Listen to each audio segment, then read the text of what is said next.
मुख्यमंत्री माझी लाडकी बहीण योजना सुरू केली। 15,500 रुपये महिन्याला, 18,000 रुपये वर्षाला त्याच्या खात्यामध्ये जमा होणार। 3 गॅस सिलेंडर वर्षातून मोफत आपण त्यांना देणार। अशा प्रकारची योजना आपण सुरू केली आहे।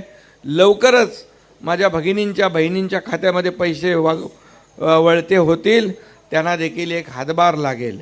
रमाई आवास योजनेत 1800 कोटी रुपये निधी देऊन 1.5 लाख घरकुलांची बांधणी यावर्षी करण्यात येईल आणि यासाठी यापैकी किमान 25,000 घरे ही मातंग समाजाकरता राखीव ठेवण्यात येतील।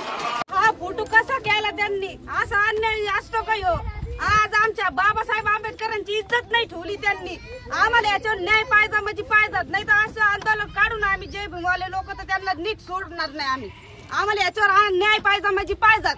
बाबासाहेब आंबेडकरांचा विजय असो, डॉक्टर बाबासाहेब आंबेडकरांचा विजय असो, डॉक्टर बाबासाहेब आंबेडकरांचा विजय असो। माझी विनंती करून सांगतो मी का माझ्या दलितांना एवढी तकलीफ तर झाली सर, पण माझ्या बाबासाहेब आंबेडकरांचे सुद्धा विचारणा केली।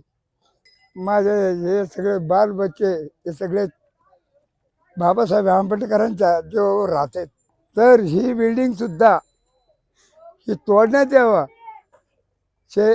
इके पाटलांची जे बी अतिक्रमणामध्ये, कंपाऊंड बी अतिक्रमणामध्ये आम्ही किती वर्षापासून राहतो। 595 गट नंबर हे आमचे मालकी हक्काची जागा आहे सर। काही बचत गटाचे पैसे घेऊन त्यांचे अजून हप्ते भरून आम्ही, आमच्या बायका सुद्धा कामाला जातात, त्यामध्ये पोरं सुद्धा लहान लहान आहेत। आमचे आवाज बसले, आम्हाला पाणी नाही भेटत, आम्हाला जेवायला त्यामध्ये सुद्धा आम्ही डोक्यात पाणी आणलेलं आहे। अजून आजही आमचं अत्याचार केला त्यांनी। लोकांच्या घरावर दगड टाकले म्हणजे डायरेक्ट पोरं सुद्धा ते उपाशी ठेवले। एखाद्याला जर काय झालं तर सगळे बायका पोरं पोचू शकतात काही लोक, मोठमोठाले लोक। सरकारने आमच्या घरावर नांगत फिरवला। प्रत्येक सरकारला तिरंगा गादी शपथ घ्यावं, त्याचं संरक्षण करू। असं संरक्षण माझे वडील पण होईल, कॉन्स्टेबल होते, घर बांधलेले पाडायचे अधिकार आहे सगळ्यांना। लहान लहान बच्चे बाहेर काढून दिले सगळ्यांचे, दरवाजे तोडले, घरपट्ट्या पानपट्ट्या सगळ्या असून सुद्धा खायचं कुठं, राहायचं कुठं? 4 दिवस झाले आमचे घरचे बसून गेले। आजपर्यंत कधीच नाही झाले अतिक्रमण एवढे